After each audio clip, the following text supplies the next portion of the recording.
So, will the Harbor Freight bandsaw cut straight? Well, let's see. Okay. I just set this in there. I didn't get fancy. Oh yeah. There you go. You know, I'm not measuring it with a micrometer.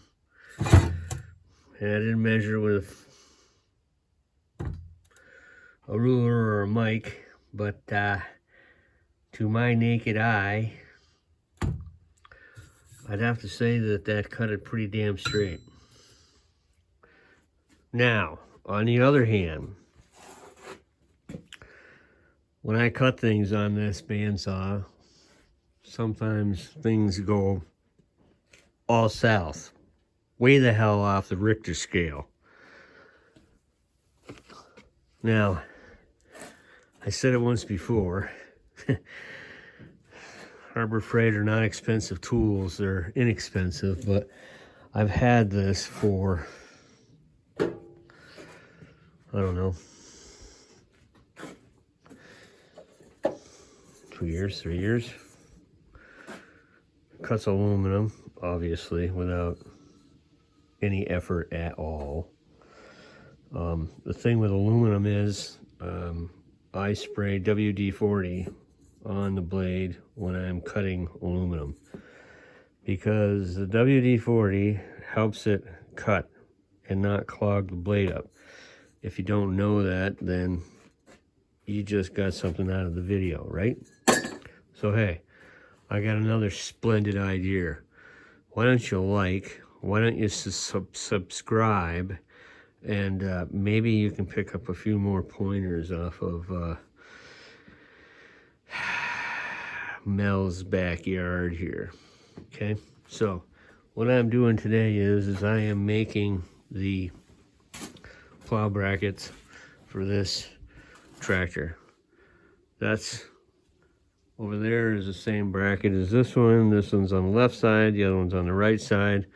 I will be making that bracket today, and I will be cutting this bar here, and I will be welding on my blocks for the plow mount on that bar. Okay, so stay tuned. Harbor Freight gizmos and attractions.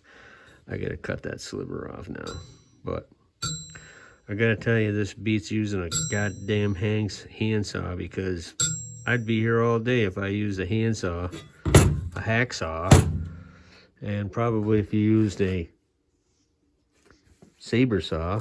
I don't know.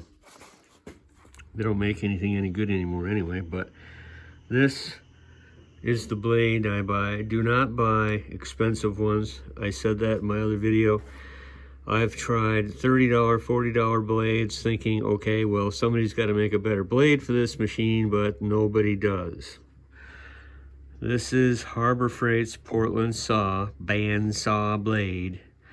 I do not buy the expensive one. It's 18 tooth, cuts real good, and they're $10. I do not buy expensive blades for this, because this thing eats freaking bandsaw blades. I got to keep them in stock, and I've probably paid for this machine here twice now with all the blades I've bought. So is it handy? Does it work? Yeah, it does. You got to get the drop feed right. This right now, if you just let go of it, it'll crash down there. I don't let it do that. This is your tension for that. When it's cutting, this spring down here, the way they got it set up, is what keeps the tension on this while it's cutting. So when you get everything all set right, and this wheel right here, okay, we're gonna do we're gonna do a Harbor Crap 101 here.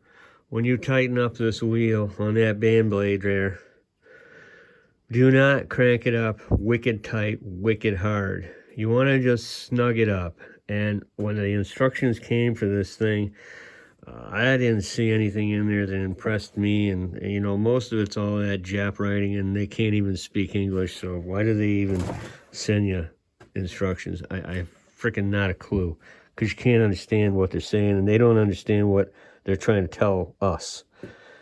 That's the translation problem. But if you tighten this up, you'll screw up this wheel on this motor, which there's a gear drive here, and you got a belt set up here. You can change the belt speed. I got it on the slowest speed possible. Don't put it on the fast speed because it ain't worth it. You'll just go through more blades. I leave it on the slow speed. I let the thing take its time. I get the job done. Like I said, I made a frame for my aluminum bed. You need a subframe to mount a aluminum truck bed on a truck. If you do not have a subframe and you do not make a subframe, you're just gonna waste your time, screw it up, cob it up. The whole truck's gonna flex, and you're gonna end up with a bunch of bull holes that are all egged out, warped out, fucked up. Yeah, and then you're gonna have to get in there and cob some more. Okay, it's not a matter of getting it done. It's a matter of doing it once right and walking away from it and knowing that the freaking thing's not going to fall off when you're driving down the highway at 70 fucking miles an hour, because that would suck. Okay, so onward with the tractor project. That's enough about Harbor Freight and working on junk, because nobody wants to hear it, nobody cares. All right, there you go. Harbor Freight, does it work? Yeah. I would say that's a pretty damn good cut.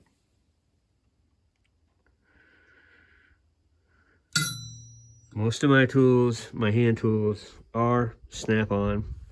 I bought them when I worked in the Harley shop. I'm 60 odd years old. Can't afford to buy Snap-on tools, and I don't buy any more tools. So, there you have it. Harbor Freight 101. Dance off.